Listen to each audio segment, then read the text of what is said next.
सम्राट का बड़ा निर्देश सामने आया है। डीएमएसपी के साथ उन्होंने बैठक की और इस बैठक में निर्देश सामने आया उद्योग अपराध जनसेवा पर यह बैठक थी। हर जिला में इंडस्ट्री हब बनाइए, ये सीएम सम्राट चौधरी ने कहा। उद्योगपतियों को सुरक्षा दीजिए, डायल 112 को और सशक्त कीजिए, अपराध पर त्वरित कार्रवाई की भी बात सीएम सम्राट चौधरी ने की है। अमित हमारे साथ न्यूज 18 संवाददाता फोन लाइन पर। अमित, कई बड़े निर्देश दिए गए हैं इस डीएमएसपी की बैठक में, सीधा संवाद में, और क्या कुछ कहा सीएम ने? बिल्कुल, देखिए ये जो बैठक है वो बेहद महत्वपूर्ण थी और सबसे बड़ी बात है कि जो अपराध का रेशियो जो रहा है, ट्रेंड जो चला है और लगातार बिहार पुलिस जो एक्शन में दिख रही है, उससे संबंधित जो है दिशा निर्देश दिया है मुख्यमंत्री सम्राट चौधरी ने। सीधे तौर पे कहा है कि हर जिले में इंडस्ट्री हब बनाइए, सुरक्षा दीजिए, जो उद्योगपति आते हैं दूसरे राज्यों से उनके साथ एक अधिकारी को टैग कर दीजिए ताकि उनकी कोई भी ग्रीवांसेस है उसको तत्काल जो है वो निष्पादित किया जा सके। इसके साथ डायल 112 को और सशक्त बनाने की बात कही है मुख्यमंत्री ने। छोटी बच्चियों के साथ जो हीनियस क्राइम होता है, उस क्राइम को करने वाले जो अपराधी हैं, अगर बच्ची जो है वो घटना के दौरान उनकी मृत्यु हो जाती है तो उनकी 13वीं से पहले, साफ शब्द में कहा कि उनकी 13वीं से पहले बच्ची की जो है पीड़ित बच्ची जो है उनकी 13वीं से पहले अपराधियों को माला पहना दीजिए।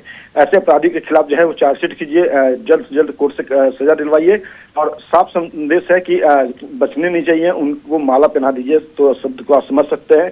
दूसरी बात जो है कि 10 बजे से 2 बजे तक जो है अपने कार्यालय में बैठिए। अगर एनएस कोई बड़ी दूसरा कोई काम नहीं है तो जो पब्लिक आते हैं उनके ग्रीवांसेस को सुनिए, उसका निष्पादन कीजिए, उन्हें न्याय दीजिए और दिलवाइए। अपने स्तर से अगर आप दे सकते हैं तो दीजिए, नहीं तो अगर दूसरे स्तर से दिलवाना है तो वहां जाकर के उनको न्याय दिलवाइए। इसके साथ साथ मुख्यमंत्री ने एक शब्द और कहा और ये महत्वपूर्ण शब्द है कि 2 महीने के बाद फिर से ये बैठक होगी और इस बैठक में हम रिव्यू करेंगे जो निर्देश हमने आपको दिया है। इन तमाम बातों का जो है रिव्यू करेंगे।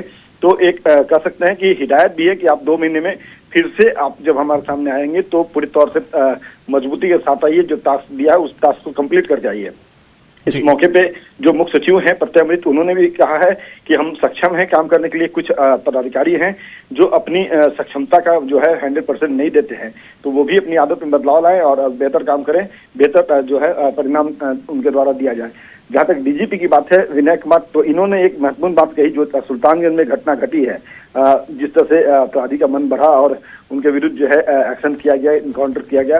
तो उन्होंने साफ तौर पे कहा कि अगर आपके जिले में अपराधी ऐसे पैदा होते हैं, 10 दर्जन 2 दर्जन अपराध में संलिप्त रहते हैं और अवैध कमाई कर करके वो अकुश संपत्ति अर्जित करते हैं, तो ऐसे अपराधियों को चिन्हित करके तत्काल कार्रवाई कीजिए।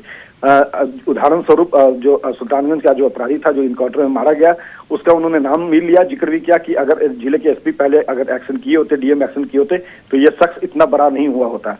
जहाँ तक डीजी ऑपरेशन कुंदन कृष्णन की बात है, तो डीजी कुंदन कृष्णन ने साफ तौर पे कहा है कि हम लोग सक्षम है काम करने के लिए और बेहतर काम करेंगे।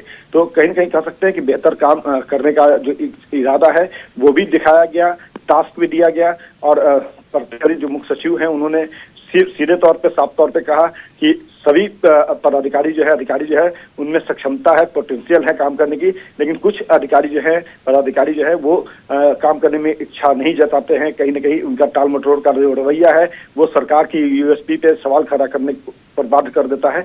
तो ऐसे पदाधिकारियों को उन्होंने हड़काया भी है कि आप अपना 100% जो है वो सक्षमता का परिचय दीजिए, नहीं तो कार्रवाई की जाएगी।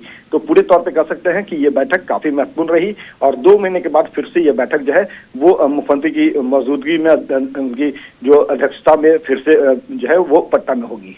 जी चलिए, शुक्रिया अमित इस अपडेट के लिए।